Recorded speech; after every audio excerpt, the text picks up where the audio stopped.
next presentation from Sarah Hoiland of Behavioral and Social Sciences. This is class survey. So, hi everybody. It's great to see such a full room in January before day 0. So I'm going to actually ask you guys if you have a mobile device. We're going to put a tiny URL up here, and you're going to actually start this little 10-minute workshop by taking the survey. It's only 2 questions, so it shouldn't take long, and it's just through Google. So once we get the transition in. So as you guys can see,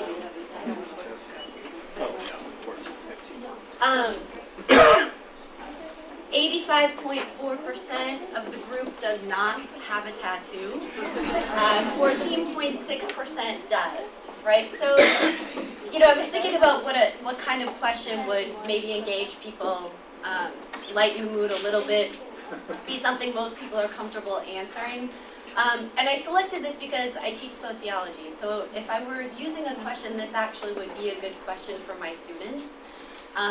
Most of them, if we took a survey about age, most of them would fall in, that 18 to 24 or 25 to, say, 32 age bracket. I'm primarily teaching during the day right now. And so we would like to see a little bit of a different pie chart, right? Recent studies show that, somewhere either 3 in 10 or 4 in 10, depending on whether we're looking at Pew or Harris. 3 out of 10 or 4 out of 10 sort of millennials have a tattoo. And most of those have more than one, right? So, the idea about using survey research, so it took maybe 3 or 4 minutes to get everybody on, to get most people to participate.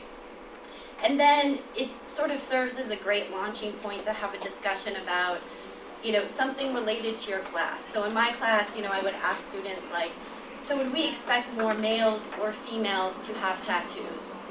What do you guys think? Man. It's still predominantly males, right? So increasingly females get tattoos, but males still do have more tattoos than females. What are some other variables that we might consider? Visible, not visible. Interesting. So research, actually, I was looking up some stuff, as Dean Mester said, trying to get ready to prepare for the best faculty at OSOs who come out to professional development before classes. And, the research still really shows that most people still feel like they have to hide their tattoos in the workplace, right? Particularly females, right? There's a gender component there as well. We talked about age. I would also encourage students to think about place, right? So, if we were giving this survey in Mississippi, or if we were giving this survey in Wyoming, do we think we would see similar or different response rates, and why?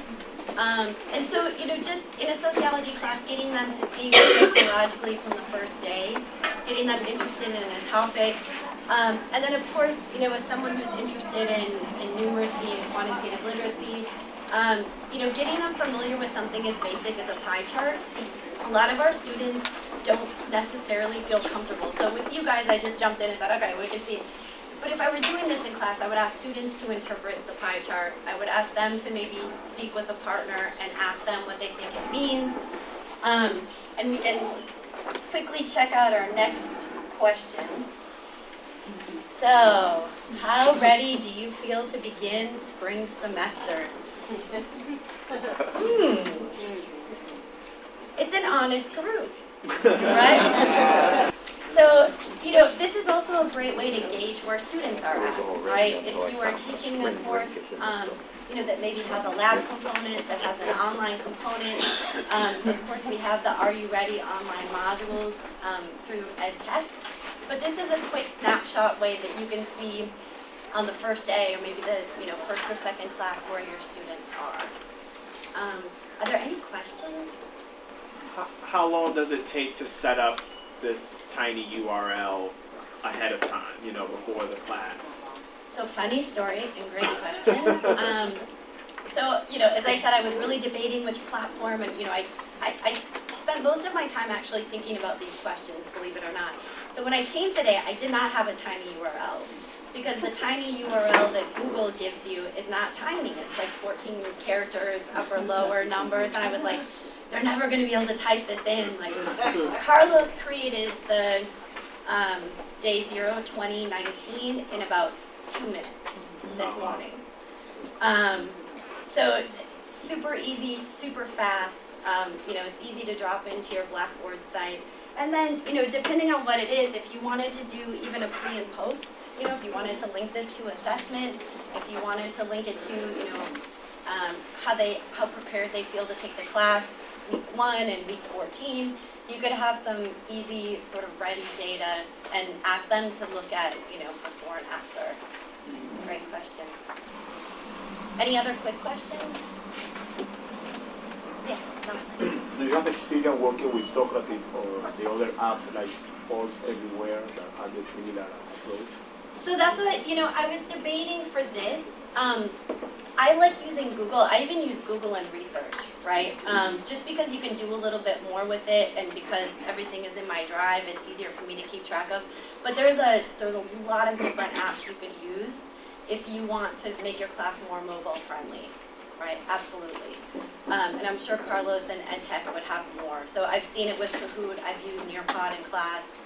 I think any of those are great. It just kind of depends, I think, for me, upon like what you want to do with the data, how you want students to be able to see it, and that kind of thing. Any other? Okay. Oh, yeah. Is there any way you can see individually who answered? Is it anonymous? You don't, it's just, that's what you have?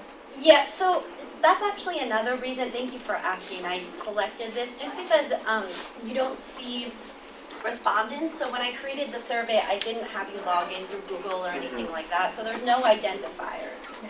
So, if someone felt like, well, I don't want my colleagues to know if I have a tattoo because I don't show it, right?